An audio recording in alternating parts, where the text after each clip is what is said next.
ये जो क्वेश्चन आपको दिखाई दे रहा है ना, इम्पोर्टेंट क्वेश्चन है, अच्छा क्वेश्चन है, ऐसा बोर्ड परीक्षा में पूछा जा सकता है।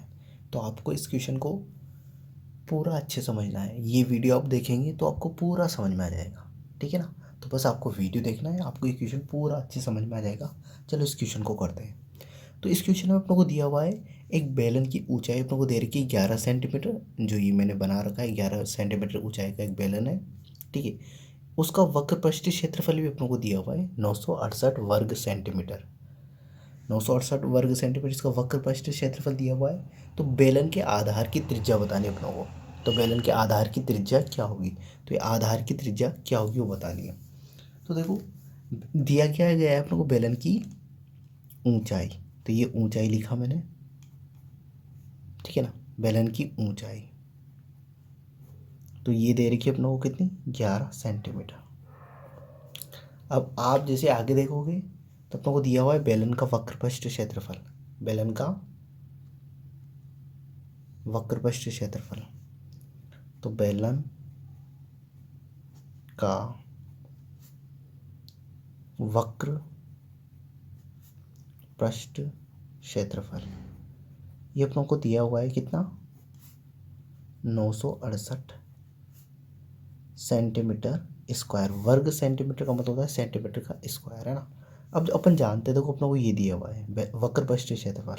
तो बेलन का जो वक्र पृष्ठ का क्षेत्रफल होता है ना, इसका सूत्र होता है 2πr/h। ये वक्र पृष्ठ का क्षेत्रफल होता है। तो इसका मान कितना दिया हुआ है, 968। तो ये रख दिया मैंने। अब देखो 2 तो ऐसा कैसे ही, पाई का मान 22/7 होता है, अपन जानते हैं।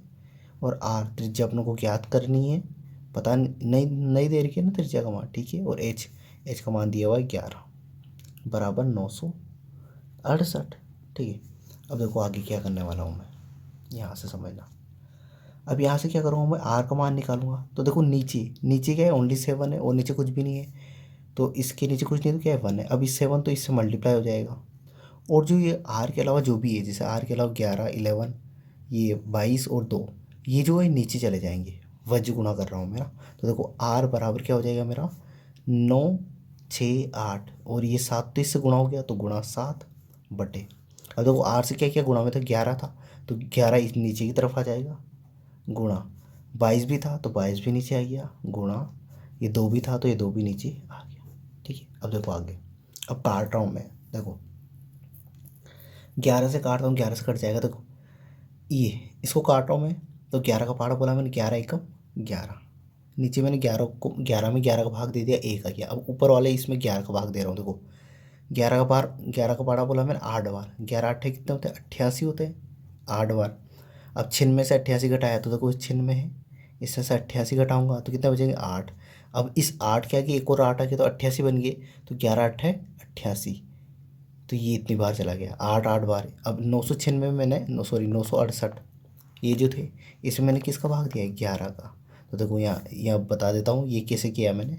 तो 11 8 88, 8 बार गया, घटाया तो कितने बचे, 8, ऊपर से उतारा 8, 11 8 है 88।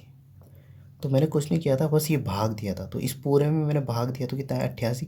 अब तक वापस 11 का भाग दे रहा हूँ, 22 में 11 का भाग दूंगा तो 11 दूना 22, 11 अट्ठे 88, वापस 88 मैंने मैं किसका भाग दे दिया, 11 का। अब देखो 2 और 2 कितने होते हैं, 4। तो 4 एकम 4 और 4 दूना 8, 2 बार। तो ऊपर तो बचा मेरा 2 गुणा 7 और नीचे कुछ भी नहीं बचा, 1 बचा। तो आर बराबर आ जाएगा मेरा 2 गुणा 7, और नीचे तो कुछ था ही नहीं तो 1 था। तो 2 गुणा 7 को क्या बोलते हैं अपन, 14। 2 को 7 का से गुणा कर तो 14। तो आर का मान आ गया, त्रिज्या का मान आ गया अपना 14 सेंटीमीटर। तो आई होप ये जो क्वेश्चन आपको क्लियरली पूरा समझ में आ गया होगा, ये वीडियो पसंद आया होगा। तो इस वीडियो के लिए इतना ही, अगले वीडियो में अगले क्वेश्चन के साथ मिलते हैं। Thank you, bye.